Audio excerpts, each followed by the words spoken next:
अगर तुम दुआ मांग मांग कर थक गए हो तो ये वीडियो तुम्हारे लिए अल्लाह का खास इशारा है। सुनो, अगर कभी तुम्हें लगे कि तुम्हारी दुआ नामुमकिन है तो याद रखो तुम्हारी दुआ उस ज़ात के सामने जा रही है जिसने सूरज को पैदा किया, चांद को बनाया, आसमानों में कहकशाएं बिछा दी और समुंदरों की गहराइयां तख्लीक की। वही ज़ात है जिसने हवा को चलाया, बारिश की बूंदें उतारी, जिंदगी को पैदा किया और मौत को भी बनाया। वही ज़ात है जो कायनात के एक एक ज़र्रे को हुक्म देती है। सोचो ज़रा, जब इतनी बड़ी कायनात उसके हुक्म से चल रही है तो फिर तुम्हारी दुआ उसके लिए नामुमकिन कैसे हो सकती है? वो ज़ात जब चाहती है तो हो जा कहती है और वो चीज़ हो जाती है। तुम दुआ मांगते वक्त अपनी अक्ल और अपनी सोच की हदों में मत कैद हो। अल्लाह से मांगते वक्त ये मत सोचो कि ये मुमकिन है या नामुमकिन, क्योंकि अल्लाह के लिए सब कुछ मुमकिन है। असल इम्तिहान ये है कि तुम अपनी दुआ की वुसअत से ये साबित करो कि तुम्हें अपने रब पर कितना यकीन है।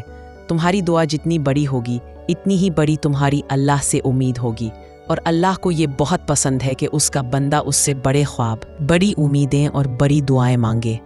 जब बंदा अल्लाह की कुदरत पर भरोसा करता है और नामुमकिन को भी मांग लेता है तो यकीन करो अल्लाह कभी उसको खाली नहीं लौटाता, क्योंकि अल्लाह के ख़जानों पर कोई कमी नहीं। उसके हाथ देर हो सकती है लेकिन इनकार नहीं। एक बात याद रखो, दुआ मांगना सिर्फ एक अमल नहीं, ये अल्लाह के साथ तुम्हारा सबसे करीबी रिश्ता है। जब तुम हाथ उठाते हो तो हकीकत में तुम दुनिया के सबसे बड़े बादशाह के दरबार में खड़े होते हो। सोचो ज़रा, एक आम इंसान अगर किसी वज़ीर या बादशाह तक पहुंच जाए तो कितना खुश हो जाता है कि उसकी बात सुनी गई। तो फिर तुम्हारे सामने तो वो रब है जो ज़मीन व आसमान का मालिक है, जो हर दिल के हाल को जानता है और जो अपने बंदे को कभी तन्हा नहीं छोड़ता। दुआ दरअसल तुम्हारे ईमान का पैमाना है, क्योंकि अगर तुम वाकई यकीन रखते हो कि अल्लाह सब कुछ कर सकता है तो फिर तुम्हारी दुआ कभी छोटी नहीं होगी। तुम बड़े ख्वाब मांगोगे, बड़े रास्ते मांगोगे और ऐसे इम्कानात मांगोगे जो तुम्हारी अकल से भी आगे हैं। याद रखो, अल्लाह उस बंदे से खुश होता है जो उससे बड़ी बड़ी खैर की तवक्को रखता है। वो चाहता है कि उसका बंदा कहे, या अल्लाह मुझे वो दे जो मेरी सोच से भी बढ़कर हो, क्योंकि ये जुमला दरअसल तुम्हारे यकीन का ऐलान होता है। और जो बंदा अपने रब पर ये यकीन कर लेता है कि वो सब कुछ कर सकता है, उसका रब कभी भी उसको खाली हाथ वापस नहीं करता। चाहे वक्त लगे, चाहे हालात आजमाए, मगर अंजाम में हमेशा उस दुआ की कबूलियत होती है जिसे दिल के यकीन के साथ मांगा गया हो। जानते हो सबसे बड़ी हकीकत क्या है? ये कि अल्लाह से मांगना ही सबसे बड़ी इबादत है, क्योंकि जब तुम दुआ करते हो तो सबसे बड़ी इबादत है। दरअसल तुम ऐलान करते हो कि या अल्लाह, मैं तेरे सिवा किसी को अपना रब नहीं मानता। दुनिया के किसी इंसान के पास ये ताकत नहीं कि वो तुम्हें अता करे, चाहे वो कितना ही नेक हो, चाहे वो कितना ही ताकतवर हो। वो खुद अल्लाह का मोहताज है। वो किसी से कुछ छीन सकता है लेकिन कभी भी वो नहीं दे सकता जो अल्लाह दे सकता है। इसीलिए दुआ सिर्फ अल्लाह से मांगी जाती है। जब तुम बराह रास्त उस रब से मुलाकात कर सकते हो तो फिर किसी और को बीच में क्यों लाते हो? क्यों किसी इंसान से कहते हो कि मेरी दुआ अल्लाह तक पहुंचा दो? दाबा। याद रखो, अल्लाह ने तुम्हें खुद इख्तियार दिया है कि उससे मांगो। वो सुनने वाला है, वो करीब है। कुरान में अल्लाह ने साफ फरमा दिया है, अल्लाह के सिवा किसी को मत पुकारो, क्योंकि वो न नफ़ा दे सकता है और न नुकसान। मदद तो सिर्फ अल्लाह के पास है। ये ऐलान है कि तुम्हारे सारे रास्ते, सारी दुआएं और सारी उम्मीदें सिर्फ एक दरवाजे पर जानी चाहिए, और वो है तुम्हारे रब का दर। सो अपनी दुआओं को अल्लाह के दरबार तक पहुंचाओ। लोगों के सामने हाथ फैलाने से बेहतर है कि अपने खालिक के सामने झुक जाओ। वो तुम्हें ऐसा नवाजेगा कि तुम्हारा दिल भी हैरान रह जाएगा।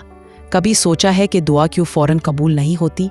ऐसा इसलिए कि अल्लाह तुम्हारी दुआ को डिले करता है ताकि तुम्हारा ईमान और मजबूत हो, ताकि तुम ज़्यादा देर उसके दर पर झुके रहो, ताकि तुम्हारे दिल में ये एहसास पुख्ता हो जाए कि हकीकत में देने वाला सिर्फ वही है।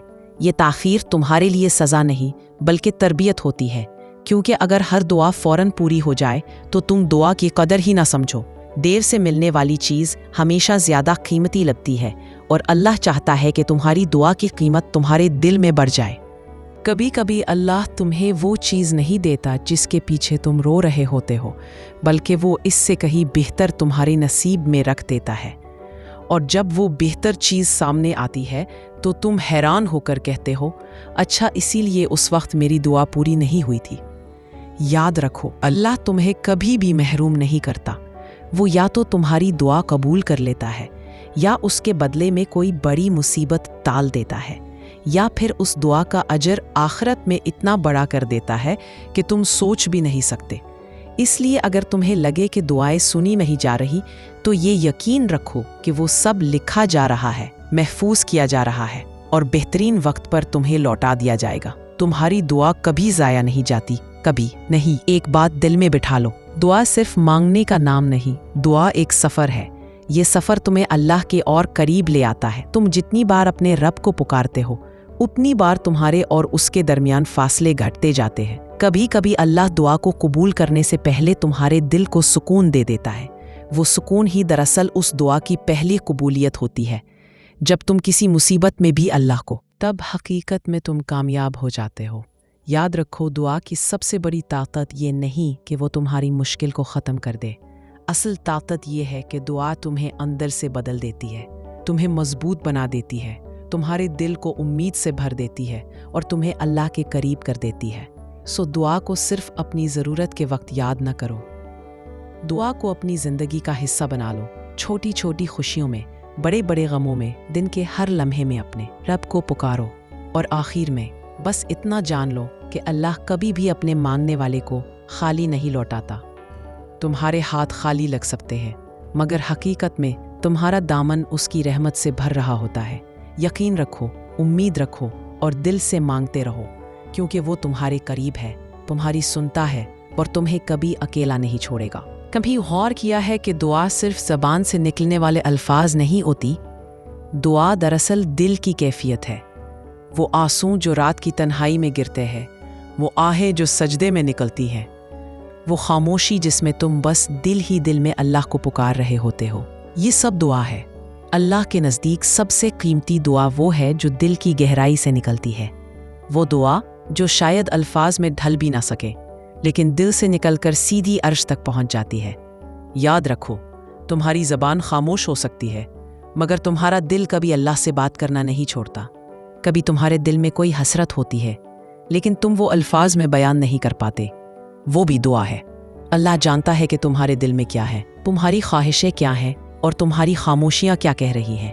اسی لیے اللہ نے قرآن میں فرمایا، وہ تمہارے دلوں کے راز تک جانتا ہے، یعنی تمہیں بار بار لفظوں کی لمبی فہرست بنانے کی ضرورت نہیں، تمہارا ایک یا رب بھی کافی ہے۔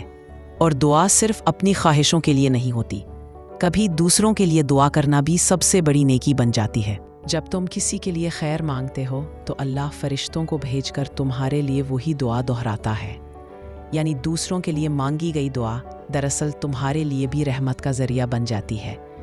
دعا کی ایک اور طاقت یہ ہے کہ یہ تمہیں امید کے ساتھ جوڑے رکھتی ہے۔ زندگی کتنی ہی سخت کیوں نہ ہو، جب تم دعا کرتے ہو تو دل میں یہ یقین آ جاتا ہے کہ میں اکیلا نہیں ہوں، میرا رب میرے ساتھ ہے۔ یہی یقین انسان کو زندہ رکھتا ہے، آگے بڑھنے کی ہمت دیتا ہے۔ تو دعا کو صرف حاجت پوری کرنے کا ذریعہ نہ سمجھو، دعا کو اپنی روح کی غذا بنا لو۔ جس طرح جسم کے لیے کھانا ضروری ہے، اسی طرح دل کے لیے دعا ضروری ہے۔ جس انسان کی دعا قائم رہتی ہے، اس کا دل کبھی ٹوٹتا نہیں، اس کی امید کبھی ختم نہیں ہوتی۔